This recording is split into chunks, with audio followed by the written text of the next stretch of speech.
Hello, everyone. Waldo Winborn here, and I want to talk to you about what it means to track a child's emotional state. When we talk about tracking a child's emotional state, we're not talking about watching behavior more closely so we can correct it. We're talking about noticing what's happening inside your child before responding to what's happening outside. Most of us were raised to track behavior like rules, tone, compliance, whether a child is doing what they're told or expected. But children don't experience the world through rules first. They experience through their body. Their nervous system is always trying to answer one question: am I safe right now? So when a child is melting down, shutting down, getting loud, sometimes even being silly, those aren't random behaviors, they're signals. Tracking means slowing yourself down enough to ask, what is my child's emotional state right now? Are they overwhelmed? Are they disconnected? Possibly even so excited that they're dysregulated? I know for me, if I'm getting a little tired or hungry, I know I'm going to act different. And sometimes we just need reassurance that our best is enough.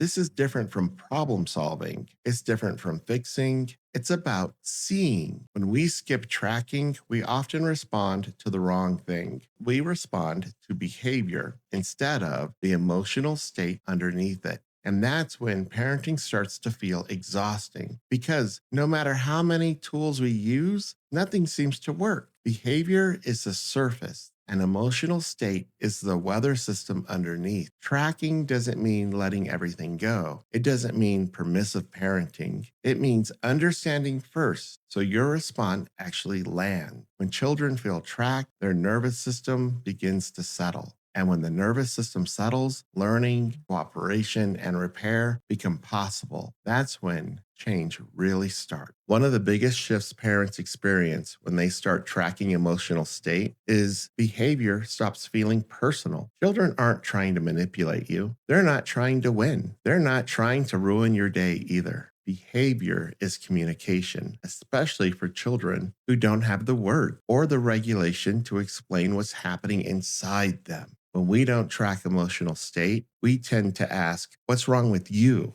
Or why are you acting like this? Tracking shifts the question to, what's happening inside you right now? That shift alone changes how parents show up. The same behavior can come from very different emotional state. A loud child might be joyful or overwhelmed. A child who refuses might be anxious, not defiant. When a withdrawn child might be processing or shutting down. Without tracking, we're just guessing. And when we guess wrong, we escalate. But when behavior starts to make sense, parents naturally slow down. They become curious instead of reactive. And here's something important: understanding behavior does not mean removing limits. It means setting limits in a way the child's nervous system can actually receive. Tracking allows discipline to become teaching instead of punishment, guidance instead of control. When behavior makes sense, connection comes back online, and connection is what actually changes behavior over time.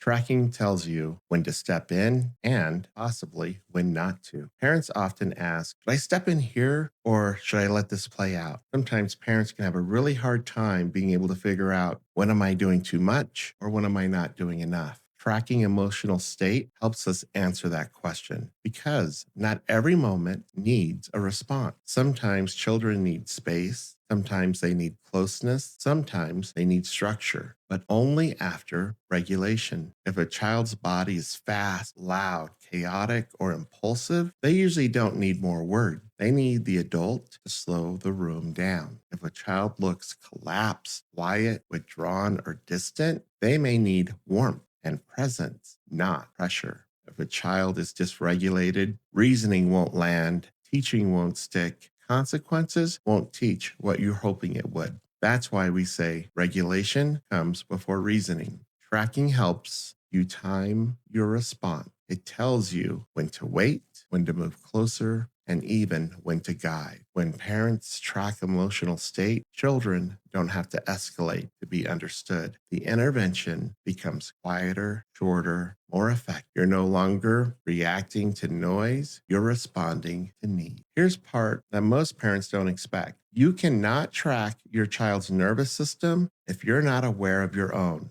Children borrow regulation from adults. They feel your tone before they hear your word. They sense your tension, your speed, your frustration. So tracking begins with a simple internal check. What's happening in my body right now? Am I calm? Am I activated? Am I connected or rushed? Sometimes even, am I trying to control this moment because I feel overwhelmed? This isn't about being perfect. It's about being aware. When parents notice their own state, they're more likely to pause instead of react, to lower their voice, to slow their movements, to soften their face. And often that alone can shift and make changes in the interaction. You don't need to be perfect. You don't need the perfect words or strategy. The most powerful regulation tool your child has is you. When you track yourself, you make space to track your child. And that's where co regulation happens. So take a moment, practice your own experience of grounding and being present. Practice allowing your own nervous system to come into connection so that way you can be present for them. Tracking isn't about creating fixing moments, it's about building safety across time. When children are consistently tracked, they internalize powerful messages. I'm seen. My feelings make sense. I don't have to get bigger to be noticed. Over time, track children, regulate faster, communicate earlier, recover from mistakes more easily,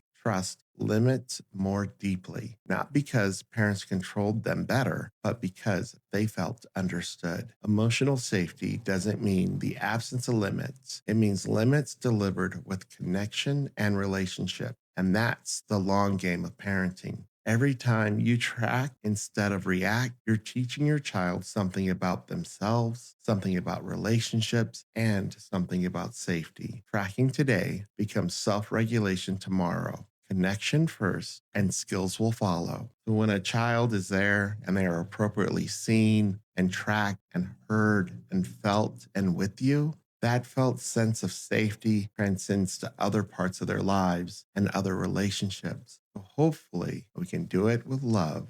They can see that they can have love in other places. Thank you and have a great afternoon. And of course, go do something fun with those kiddos.